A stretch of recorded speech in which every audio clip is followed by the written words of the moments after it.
नमस्कार जय श्री जगन्नाथ मु सुदर्शन मुदुली आपण को मो यूट्यूब चैनल को स्वागत करुछि। आज आम पढ़ा आयत क्षेत्र क्षेत्रफल। प्रथमे जानिबा आयत क्षेत्र कहा कुहा जाए। जेउ चतुर्भुजर विपरीत बाहु परस्पर समान एवं प्रत्येक कोण समकोण ताहाकू आयत क्षेत्र कुहा जाए।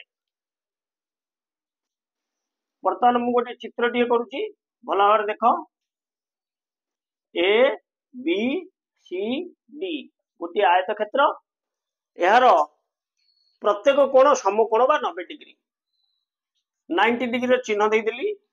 प्रत्येक कोण समकोण विपरीत बाहु बा सम्मुखीन बाहु परस्पर समान अर्थात एडी समान बीसी से भली एबी समान डीसी एबी समान डीसी। आउ थे कहूँ जेउ चतुर्भुजर विपरीत बाहु बा सम्मुखीन बाहु दुई जोड़ा परस्पर समान एवं प्रत्येक कोण 90 डिग्री। एठी आमे कौन कौन आयत क्षेत्र रे पाइबा ना ए बी सी डी आयत क्षेत्र रे A B Bahu C D बाहु समान एवं ए बी सी डी बाहु दुईटी मध्य समांतर। समांतर अर्थ A B Bahu C D बाहु परस्पर को कौन से बिंदु रे छेद करिवे नाही।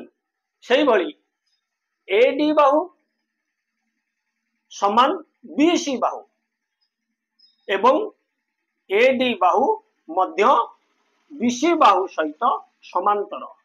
ताले एठी आमे पाइले विपरीत बाहु समान एवं विपरीत बाहु मध्य समांतर प्रत्येक कोण 90 degree. Measurement A equal to measurement B equal to measurement C equal to measurement D equal to 90 degree. A कोणर परिमाण समान बी कोणर परिमाण समान सी कोणर परिमाण समान डी कोणर परिमाण समान 90 डिग्री अर्थात प्रत्येक कोण समकोण। एबे आमे जिबा आयत क्षेत्रर क्षेत्रफल। आयत क्षेत्रर क्षेत्रफल र सूत्र हेउची दैर्घ्य गुणन प्रस्थ।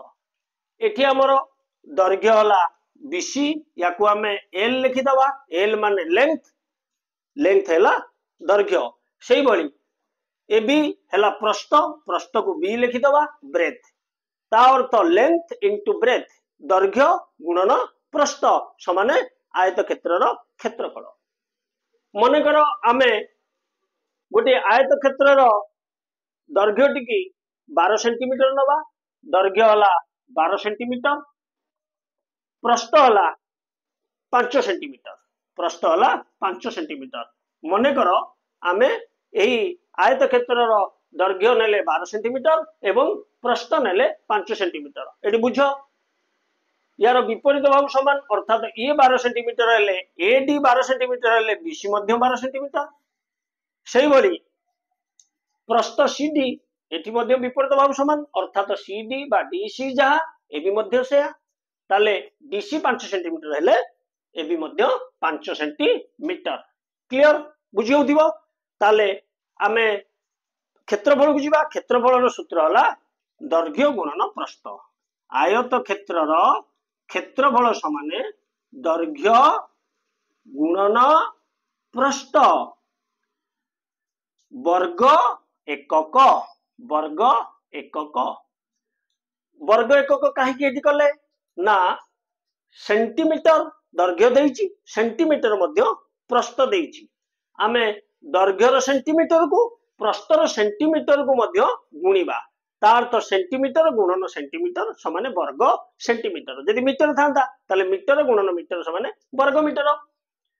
ताले एठी दैर्घ्य हला केते ना हमर 12 सेंटीमीटर गुणन प्रस्थ हला केते ना 5 सेंटीमीटर 12 into 5 तार तो 12 पंचा 60 सेंटीमीटर गुणन सेंटीमीटर वर्ग सेंटीमीटर। आउ थे जा ना एठी दैर्घ्य देला 12 सेंटीमीटर प्रस्थ देला 5 सेंटीमीटर ताले क्षेत्रफल हला दैर्घ्य गुणन प्रस्थ वर्ग एकक। एटी एकक माने हमर सेंटीमीटर अछि तार तो सेंटीमीटर गुणन सेंटीमीटर समान वर्ग सेंटीमीटर 12 गुणन 5 समान 60 वर्ग सेंटीमीटर